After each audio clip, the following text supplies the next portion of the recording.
Halo semuanya, terima kasih telah mampir dan menonton channel ini. Sekarang kita akan membahas manhwa solo leveling dari chapter 85 sampai 87. Langsung saja, tidak usah berlama-lama. Chapter ini dibuka dengan memperlihatkan pertarungan antara Sung Jinwoo dan pasukan iblis. Di mana iblis yang ia lawan semakin kuat, seperti yang dikatakan Esil sebelumnya, yaitu setelah lantai 90, iblis yang akan dihadapi Sung Jinwoo akan semakin kuat. Hal itu baru disadari oleh Sung Jinwoo sekarang. Sung Jinwoo juga sudah mencapai lantai 97, di mana level kekuatannya telah mencapai level 90. Namun, dari semua iblis yang ia lawan, bukan hanya sekadar keberuntungan yang membawanya sejauh ini, melainkan karena ia telah bertambah kuat. Esil pun mengaguminya karena iblis yang ia lawan merupakan iblis tingkat tinggi dan sangat kuat. Esil kemudian bertanya kepada Sung Jinwoo apakah ada manusia lain yang memiliki kekuatan setara dengannya. Sung Jinwoo menjawab bahwa dari yang ia lihat melalui auranya, ada dua orang, yaitu Go Ganhee dan Cha Hein. Menurutnya, Cha Hein sedikit lebih kuat dibandingkan Choi Jong-in. Dengan kata lain, semua Hunter Rang S memiliki perbedaan kekuatan. Namun, sebenarnya, Hunter Rang S tidak dapat diukur tingkat kekuatannya, melainkan hanya dapat dibandingkan dengan Hunter di bawahnya. Sung Jinwoo juga disebut setara dengan ketua Go Ganhee, tetapi jika ia berhasil menyelesaikan kastil iblis, maka kekuatannya akan jauh melampaui Go Ganhee. Sung Jinwoo pun menyuruh Esil untuk kembali karena mulai dari lantai ini, ia bisa melanjutkannya sendiri. Esil sempat berpikir, apakah di mata Sung Jinwoo ia tidak berguna sehingga ia disuruh kembali? Sung Jinwoo pun mengagumi Esil, karena sampai di lantai ini pun ia tetap menarik perhatian. Ia mengucapkan terima kasih kepada Esil karena telah melakukan yang terbaik hingga saat ini. Esil sempat terdiam saat mendengar permintaan Sung Jinwoo untuk kembali, tetapi ia tetap ingin mengikutinya sampai ke lantai atas. Ia ingin melihat pertarungan Sung Jinwoo sampai akhir. Sung Jinwoo pun menatapnya dengan tatapan kosong. Dan mengatakan kepada Esil untuk melakukan sesukanya mulai sekarang. Mereka kemudian menuju lantai 99. Adegan berpindah ke salah satu bandara internasional di Korea Selatan, di mana Goto Ryuji, salah satu Hunter Rang S dari Jepang, dan stafnya baru saja tiba. Goto Ryuji menyadari ada keributan di bandara dan bertanya-tanya apakah ada seseorang yang kuat di tempat ini. Stafnya bertanya apakah yang ia maksud lebih kuat darinya, tetapi bagi Goto Ryuji, itu tidak mungkin. Salah satu penanggung jawab dari Korea datang dan meminta maaf karena keterlambatan akibat kerumunan di bandara. Ryuji mengatakan itu tidak masalah, lalu bertanya tentang penyebab kerumunan tersebut. Pria itu menjawab bahwa ada hunter tingkat nasional yang datang ke Korea untuk urusan pribadi, sehingga menyebabkan keramaian di bandara. Goto Ryuji pun penasaran dengan hunter nasional dari Amerika tersebut.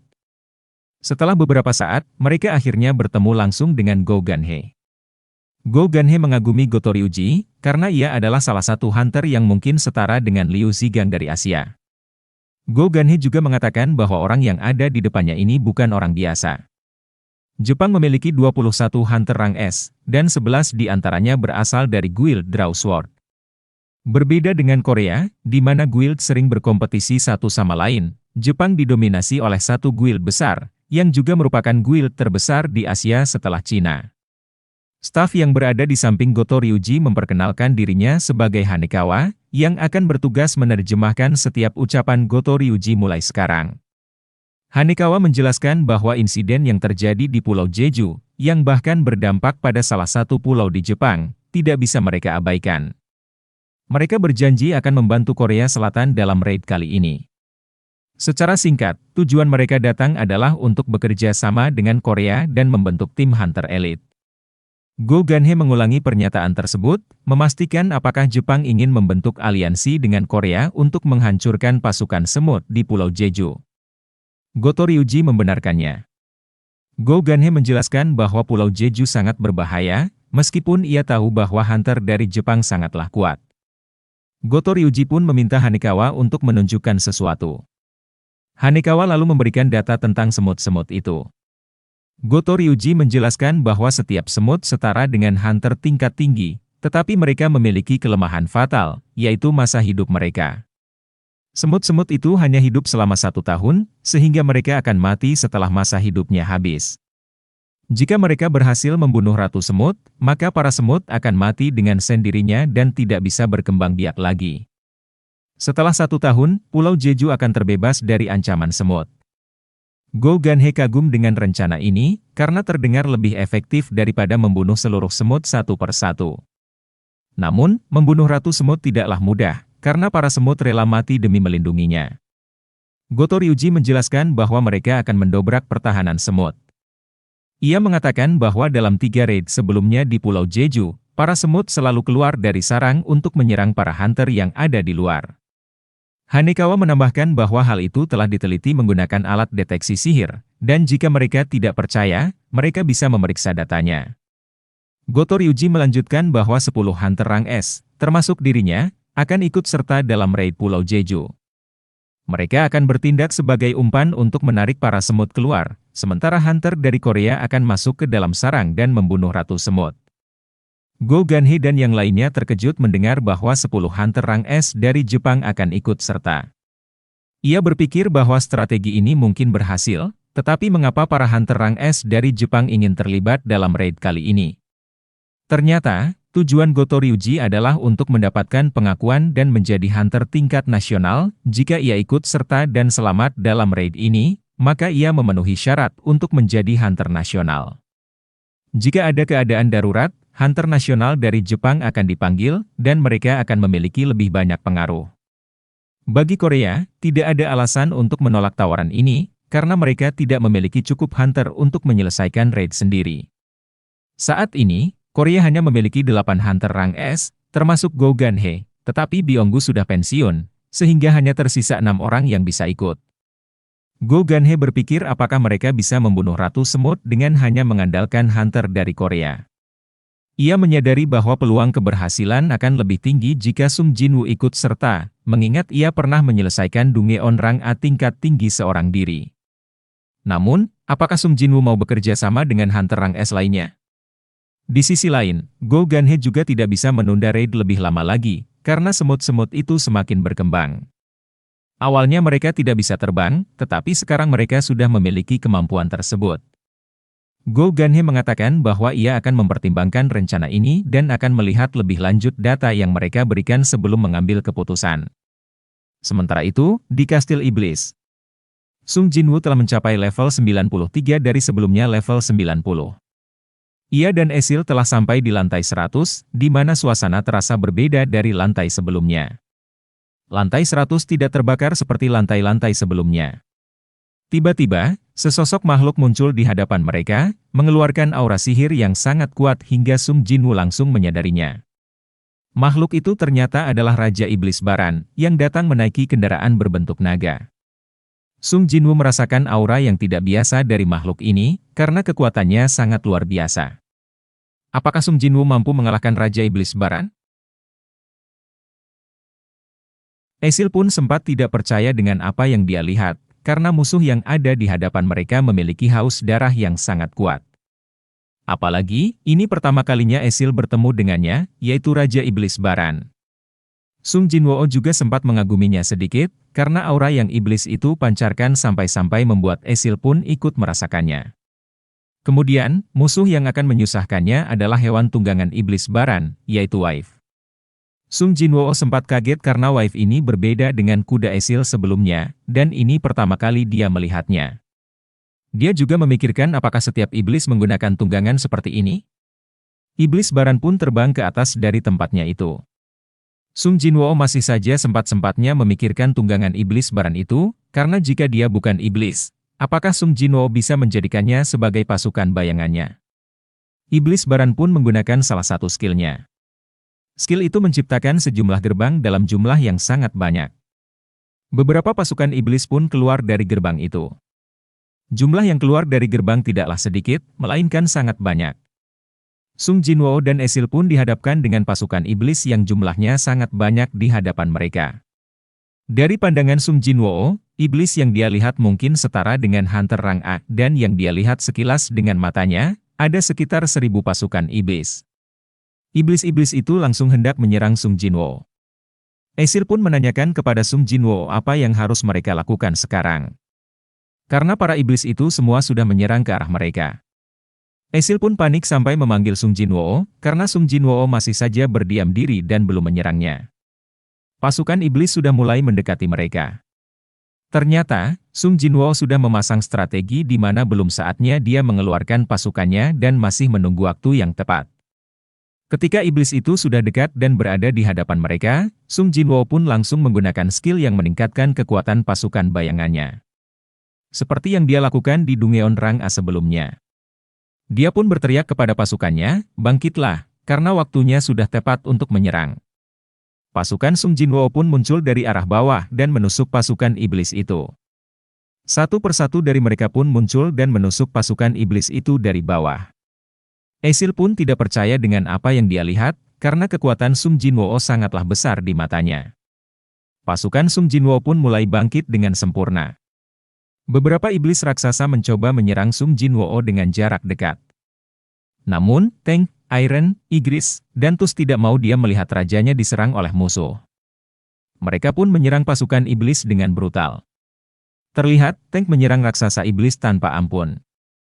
Igris juga tidak tinggal diam dan menebas iblis itu dari arah bawah ke atas di bagian belakang iblis itu. Sisanya pun Igris serahkan kepada Tus, karena kini sudah menjadi bagiannya. Tus pun mengeluarkan sihirnya dan menggunakan sihir api. Sihir apinya pun menghantam pasukan-pasukan iblis yang ada di situ. Esil pun mengaguminya, lalu mengatakan kalau kekuatan pasukan Sung Jinwoo sungguh luar biasa. Karena baginya, jika saja dia bersama sejak awal, maka mereka berdua sudah sampai di lantai atas lebih cepat. Dan ini pertama kalinya Esil melihat Jinwoo bertarung.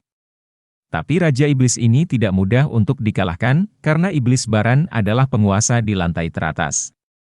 Dia adalah satu-satunya iblis kuat yang harus Sung Jinwoo kalahkan.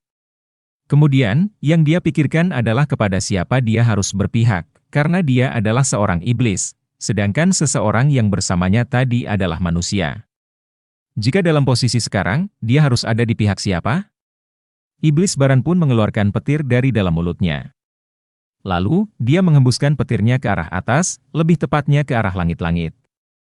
Sampai-sampai, dari semburan petir ke arah langit itu, seluruh tempat di situ dihujani oleh petir. Sung Jinwoo dan Esil pun berlindung dengan baju pelindung Sung Jinwoo, karena petir yang turun bukanlah petir biasa. Jika dia tidak menarik ulang pasukan bayangannya, maka itu akan menguras mana yang ada. Sung Jinwoo pun buru-buru melompat ke bangunan yang tinggi dan ingin menyerang iblis Baran itu. Tapi, lebih dulu dia akan menyerang tunggangan yang membuat iblis Baran itu terbang, lebih tepatnya dia akan menyerang sayapnya terlebih dulu. Ketika Jinwoo menyerang, dengan mudahnya iblis Baran langsung menangkis serangan itu. Lalu, iblis Baran pun menghempaskan Sung Jinwoo ke arah bawah dengan sangat kuat. Sampai-sampai, Jinwoo terbentur ke tanah kastil itu. Sung Jinwoo kaget, karena iblis Baran menyerangnya dengan petir dalam jarak dekat. Iblis Baran pun menghembuskan petir yang sangat besar ke arah Sung Jinwoo. Sung Jinwoo dengan cepat langsung menghindari petir-petir itu. Dia mengatakan kalau dia harus lebih cepat. Kalau tidak, petir-petir itu bisa mengenainya, dan jika sampai mengenainya, maka mantel pelindungnya tidak akan bisa menahannya. Sung Jinwoo terkejut karena ada semburan api besar yang datang dan menyerang iblis Baran. Dan ternyata, itu adalah Tus. Tus menyerangnya menggunakan sihir kepala naga yang menciptakan semburan api yang sangat besar. Sampai-sampai bisa menandingi petir dari Raja Iblis Baran. Kini, api dan petir saling berbenturan. Petir Iblis Baran pun tidak sanggup menahan serangan api Tus. Sehingga, api itu mengarah ke Raja Iblis Baran dan menyerangnya. Sung Jinwoo pun mengagumi kekuatan Tus, karena dia merasa sudah tepat bola sihir itu diserahkan kepada Tus. Sekarang, bola sihir itu dipegang oleh Tus untuk sementara waktu.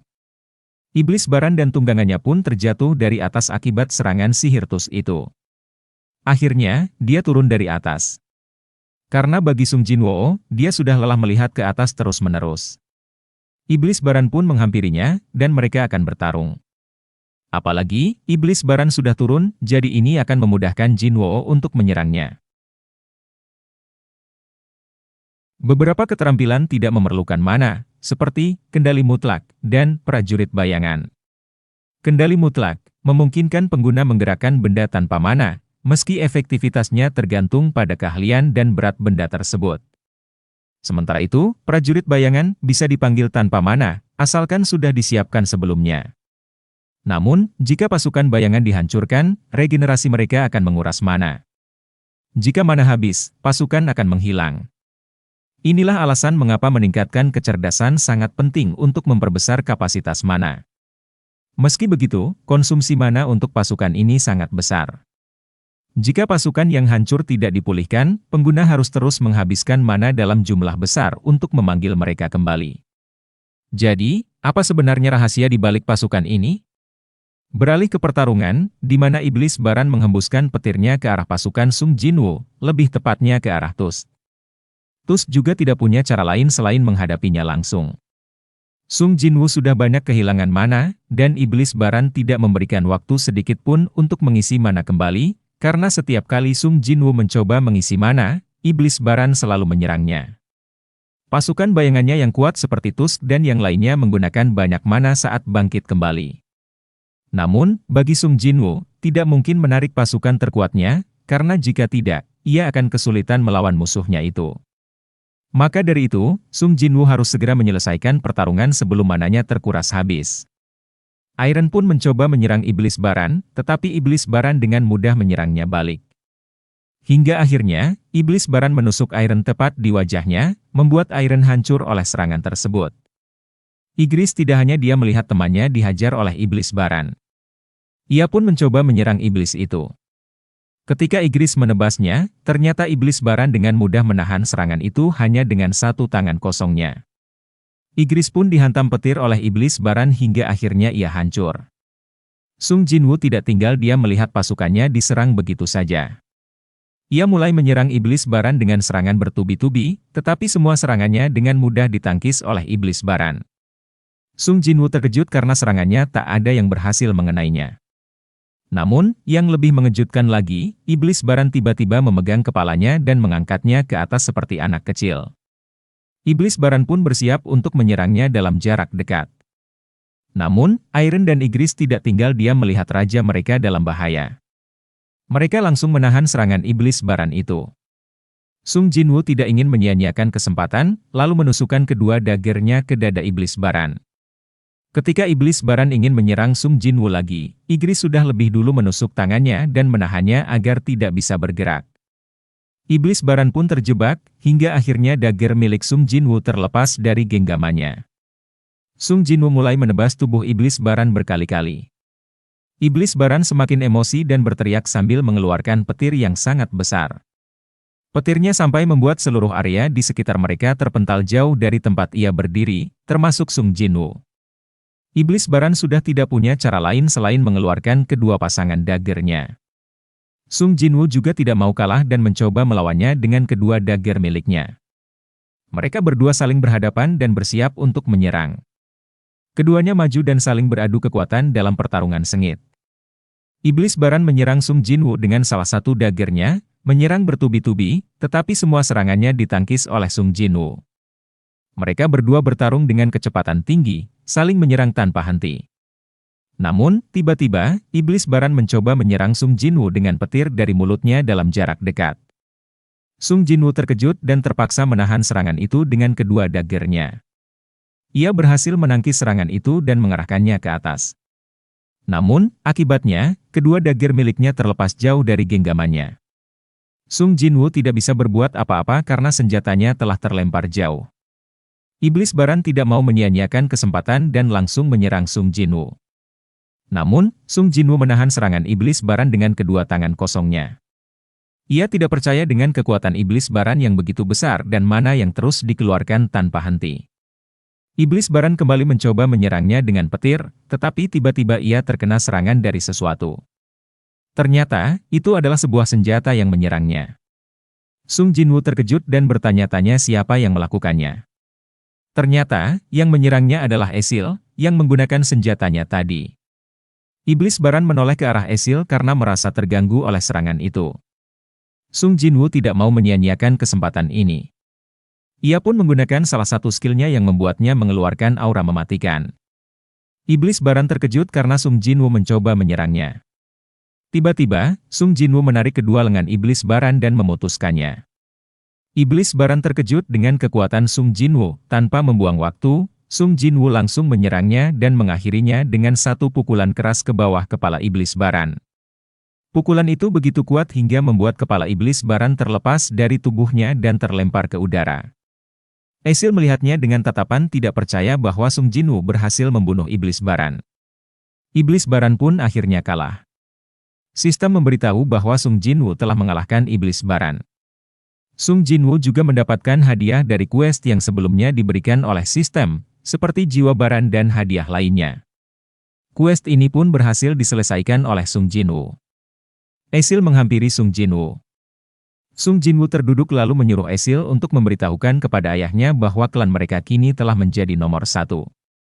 Esil menatap Sung Jinwoo sambil memanggilnya, lalu berkata bahwa klan mereka adalah klan Radir, bukan rasis. Ternyata sebelumnya Sung Jinwoo salah menyebutkan nama klan mereka lagi. Sung Jinwoo juga telah menaikkan level kekuatannya ke level 97 dari yang sebelumnya hanya level 90. Chapter ini pun selesai. Itulah pembahasan chapter 85-87.